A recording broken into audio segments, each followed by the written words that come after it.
இயேசு உங்களை நேசிக்கிறார். பிரியமானவர்களே, இந்த நாளில் ஆண்டவர் நம்மளோடு பேசும்படிய வேதத்திலிருந்து இரண்டு வசனங்களை கூட வாசித்து ஆண்டவர் நம்மளோடு இடைபெறுகிற காரியத்தை பார்ப்போம். அது ரோமர் புஸ்தகம் 9வது அதிகாரம் 20வது வசனம் 21வது வசனம். அப்படியானால் மனுஷனே, தேவனோடு எதிர்த்து தர்க்கிக்கிற நீ யார்? உருவாக்கப்பட்ட வஸ்து உருவாக்கினவனை நோக்கி நீ என்னை ஏன் இப்படி உண்டாக்கினாய் என்று சொல்லலாமா? மிதியிட்ட ஒரே களிமண்ணினாலே குயவன் ஒரு பாத்திரத்தை கனமான காரியத்துக்கும் ஒரு பாத்திரத்தை கனவீனமான காரியத்துக்கும் பண்ணுகிறதற்கு மண்ணின் மேல் அவனுக்கு அதிகாரம் இல்லையா? பிரியமானவர்களே, அநேக நேரங்களில் நாம் பார்த்தீங்கன்னா உலகப்பிரமான மனிதர்களாகிய நாம் பெற்றோர்களை பார்த்து நீ ஏன் என்னை பெத்த, ஏன் என்னை பெத்த அப்படின்னு சொல்லி அநேக பிள்ளைகள் கேட்கிறதை பார்த்துக்க முடியும். சண்டையில் கோபத்தில் ஏன்னா என்னை ஏன் பெத்த அப்படின்னு சொல்லுவாங்க பார்த்தீங்களா? அதே போலதான் தேவ சமூகத்திலையும் கடவுள்கிட்டையும் போய் ஜெபிக்கும் பொழுது ஒவ்வொரு மனுஷரும், எல்லா மனிதர்கள், உலகத்தில் இருக்க எல்லா மனிதருக்கும் பாரங்கள், வேதனைகள் எல்லாமே உண்டு. அந்த நேரத்தில் கடவுளை என்னையெல்லாம் ஏன் நீங்க உருவாக்குறீங்க, என்னையெல்லாம் ஏன் படைச்சிங்க அப்படின்னு சொல்றாங்க பார்த்தீங்களா? அது தவறான ஒரு காரியம். உருவாக்கிய வஸ்து உருவாக்கினவனை பார்த்து நீ என்னை ஏன் உருவாக்கினாய் என்று சொல்லலாமா? அதுக்கு ஆண்டவர் அழகமையான ஒரு உதாரணத்தை கொடுவார்.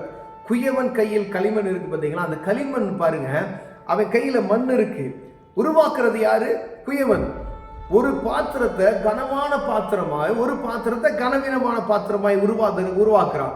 அது அவனுக்கு தான் அது இருக்கு. எப்படி வேணாலும் செய்வதற்கு அந்த களிமண்ணால செய்யக்கூடிய குயவனுக்கு என்ன செய்யுது? அதிகாரம் இருக்கிறது. இப்ப ஒரு பாத்திரத்தை எடுத்து ராஜாவின் அரண்மனையில் இருக்கக்கூடிய அந்த பானபாத்திரக்காரன் கையில் இருக்கக்கூடிய திராட்சரசம் பார்க்கிறதுக்கு ஒரு பாத்திரத்தை செய்கிறான்.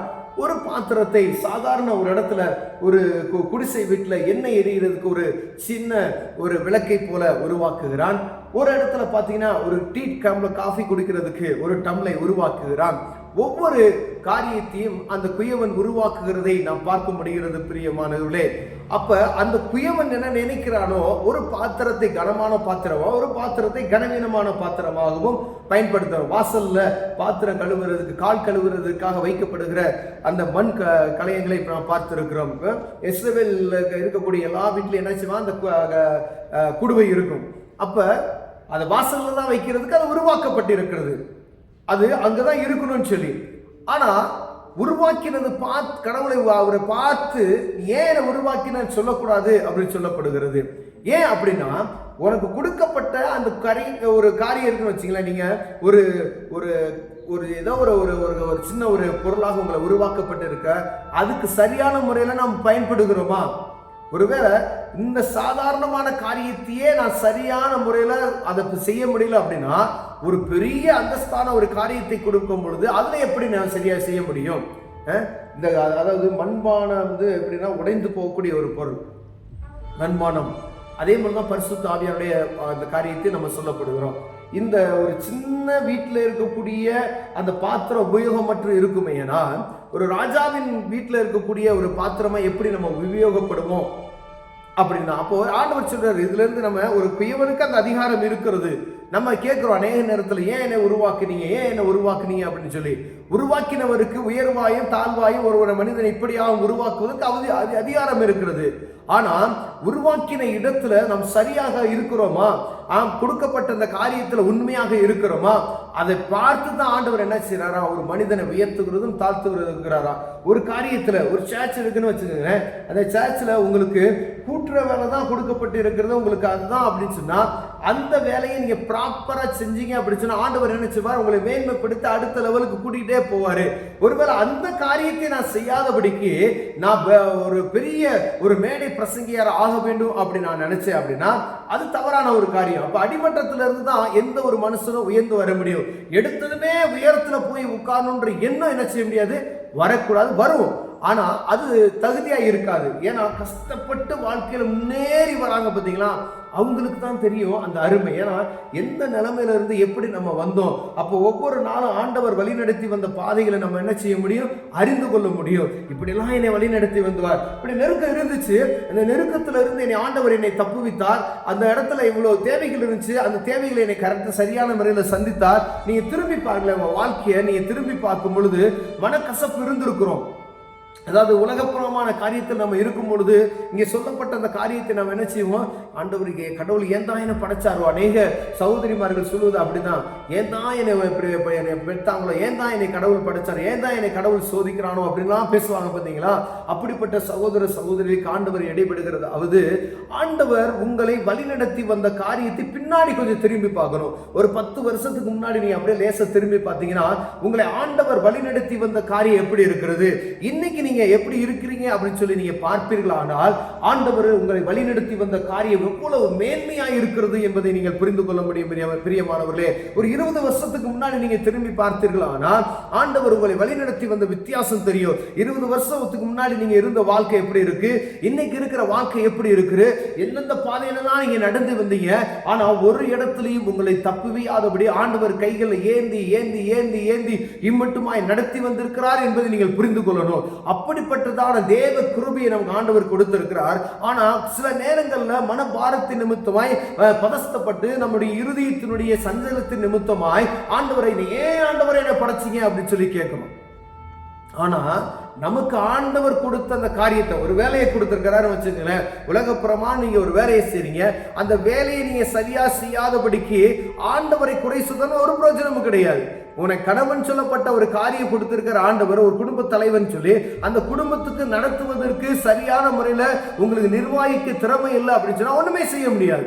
அப்ப நீங்க ஒரு மனைவினா அந்த குடும்பத்தை நடத்துவதற்கான திராணி இருக்கணும். அப்ப குடும்பத்தை இப்படிதான் நடத்தணும், பிள்ளைகளை இப்படிதான் வளர்க்கணும், இவ்வளவு பணத்துல தான் செலவு செய்யணும், இந்த பொருளை தான் வாங்கணும். ஒருவேளை நம்ம கிட்ட 1000 ரூபாய் பணம் இருக்குன்னு வச்சுக்கோங்களேன், அதை நீங்க 5000 ரூபாய் செலவை இழுத்து விட்டீங்க அப்படின்னு சொன்னா அந்த குடும்பத்தை நடத்த முடியாது. ஆண்டவர் பேர்ல என்ன செய்ய குறை சொல்ல முடியும். ஏன் ஆண்டவரே என்னை சோதிக்கிறீங்க, ஏன் என்னை படைச்சீங்க, ஏன் இந்த குடும்பத்தில் கொண்டு வந்து என்னை சேர்த்தீங்க, ஏன் என்னை இப்படி கொண்டு வந்து கணவன்ட்ட இப்படி மாட்டி விட்டீங்க, ஒன்றும் இல்லாத கணவன்ட்ட என்னை மாட்டி விட்டுட்டீங்க. அநேகருடைய அங்கலாய்ப்பின் சத்தம் இப்படிதான் இருக்கிறது. ஆண்டவர் ஒரு மனிதனை உருவாக்கும் பொழுது இப்படிதான் உருவாக்க வேண்டும் என்று உருவாக்குகிறார். அந்த உருவாக்கப்பட்ட இடத்துல, அந்த உருவாக்கப்பட்ட காரியத்துல சரியா நம்ம நடந்து கொள்ளாதபடிக்கு அதற்கு மிஞ்சி நம்ம நடக்கும் பொழுது நெருக்கங்களும் பாடுகளும் வேதனைகளும் நம்மை சூழ்ந்து கொள்ளுகிறது. பிரியமானவர்கள், அநேக நேரங்கள்ல நம்மளே அநேக காரியங்களை இழுத்து போட்டுக்கொண்டு வேதனைகளையும் பாடுகளையும் கஷ்டங்களையும் நம்ம அனுபவித்துக் கொள்ளுகிறோம். உங்களுக்கு இப்படிதான் இருக்கு. ஒரு 10,000 ரூபாய் சம்பளத்துக்கு நம்ம ஒரு இடத்துல வேலை செய்யறோம் அப்படின்னு சொன்னா அந்த 10,000 ரூபாய் சம்பளத்துல குடும்பத்தை நடத்துவதற்கு நமக்கு என்ன செய்யணும், அது தெரிந்து கொள்ளணும். முதல் 10,000 ரூபாய் சம்பளத்தை வாங்கிட்டு 20,000 ரூபாய்க்கு நம்ம பட்ஜெட் போட்டோம்னா கடன் வாங்கக்கூடிய ஒரு சூழ்நிலைக்கு நேரம் வரும். அப்ப கடன்கார வீட்டுக்கு வருவான். அப்ப கடனை கொடுக்க முடியாதபடிக்கு நம்ம என்ன செய்வோம், பரிதபிக்கப்படுவோம். அப்ப என்ன செய்வோம், கடவுளே என்னை ஏன் படைச்சீங்க அப்படின்னு கேட்போம். ஏன் இந்த குடும்பத்தில் கொண்டு வந்து கட்டி வச்சீங்க அப்படின்னு கேட்போம். இப்படிப்பட்டதான சூழ்நிலைக்கு நேர் நீங்கள் போகக்கூடாது என்பதற்காக தான் ஆண்டவர் உங்களுக்குரிய காரியத்துல ஒவ்வொருவனையும் அந்தந்த தகுதியில படிச்சு வச்சிருக்காருன்னா அந்தந்த காரியத்துல நம்ம சரியா இருக்கும் பொழுது ஆண்டவர் மேன்மையான இடத்துக்கு கொண்டு செல்வார். பிரியவர், சில நேரம் குதிரைக்கு ஏன் கொம்பு கொடுக்கல அப்படின்னு சொல்லி பார்ப்பாங்க பார்த்தீங்களா. குதிரையுடைய குணம் நமக்கு தெரியும். அதுக்கு கொம்பு கொடுத்தா என்ன செய்யும், பயங்கரமான சேட்டை பண்ணும். அப்ப யாருக்கு எதை கொடுக்கணும்னு சொல்லி ஆண்டவருக்கு தெரியும். அப்ப இந்த காரியத்தில் இவன் சரியா இருக்கிறானா பார்ப்போம், அதுக்கு அடுத்த லெவல்ல என்ன செய்வார், ஆண்டவர் கூட்டிட்டு போவார்.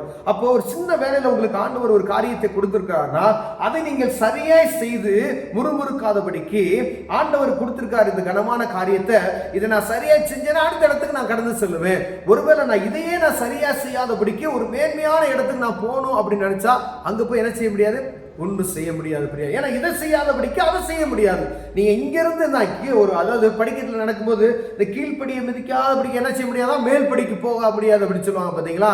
பறந்தா போக முடியாது, ஒவ்வொரு ஸ்டெப்பா தான் ஏறி போக முடியும். அதுதான் உயர்வு, அதுதான் கரெக்ட், அதுதான் நீதி, அதுதான் சரியான காரியம். பார்த்துங்க, அது அநீதியாய் வரக்கூடிய எந்த வருமானம் நிலை நிற்காது.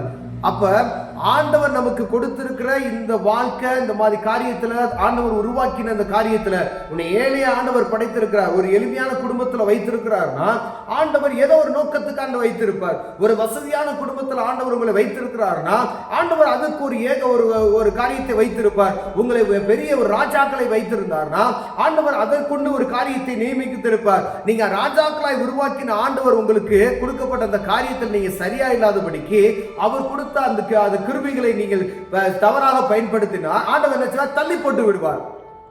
அப்ப இந்த நடுத்தரமாய் இருக்கக்கூடிய ஒரு மனிதனுக்கு ஆண்டவர் ஒரு மேன்மையை கொடுத்து அவன் சரியா இருக்கும்போது என்ன மேன்மையான இடத்துக்கு ஆண்டவர் கொண்டு வந்து வைத்து விடுவார். பிரியமானவர்களே, இப்ப நம்ம எவ்வளவு கவனமா இருக்கணும். அநேக நேரங்கள்ல ஆண்டவரை பார்த்து, ஏன் ஆண்டவரை படைச்சீங்க, ஏன் ஆண்டவரை அப்படி செய்றீங்க? களிமண்ணால உருவாக்கப்பட்டோம். ஒரு குயவனுக்கு களிமண்ல அதிகாரம் இல்லையா? எப்படி வேணாலும் அவர் செய்வார். அதை கேள்வி கேட்பதற்கு நமக்கு என்ன செய்யல, தகுதி கிடையாது. பிரியமானவரே, விதியிட்ட ஒரே களிமண்ணினாலே குயவன் ஒரு பாத்திரத்தை கனமான காரியத்துக்கும் ஒரு பாத்திரத்தை கனவீனமான காரியத்துக்கும் பண்ணுகிறதுக்கு மண்ணின் மேல் அவனுக்கு அதிகாரம் இல்லையோ? ஆண்டவருக்கு அதிகாரம் இருக்கு, ஆனா நம்ம கேள்வி கேட்கறதுக்கு அதிகாரம் இல்லை. ஆனா கொடுக்கப்பட்ட காரியத்தை சரியாய் செய்யும் பொழுது ஆண்டவர் நம்மளை கனப்படுத்தி உயர்த்த வல்லமையுள்ளவராய் இருக்கிறார். கண்களை மூடுவோம், ஜெபம் செய்வோம். அன்பின் தகப்பனே, ஆண்டவரே, அநேக நேரங்கள்ல பதறி, ஆண்டவரே ஏன் என்னை படைச்சிங்க, ஏன் என்னை உருவாக்கினங்க நாங்க கேட்டுறோம். ஏன் இந்த குடும்பத்துல என்னை கொண்டு வந்து வச்சீங்க, ஏன் இந்த குடும்பத்துல இந்த மனுஷனுக்கு என்னை கட்டி கொடுத்தீங்க, ஏன் இந்த மனைவிட்டு என்னை மாட்டி விட்டீங்கன்னு சொல்லி நாங்க கேட்கிறோம். ஆண்டவரே, நாங்க உமது பிள்ளையாய் உமக்கு கீழ்ப்படிந்து நீங்க எங்களுக்கு கொடுத்த அந்த வாழ்க்கையை நாங்க சரியாய் நடக்குறதுக்கு கிருபை பாராட்டுங்க. இயேசுவின் நாமத்தில் பிதாவே, ஆமென்.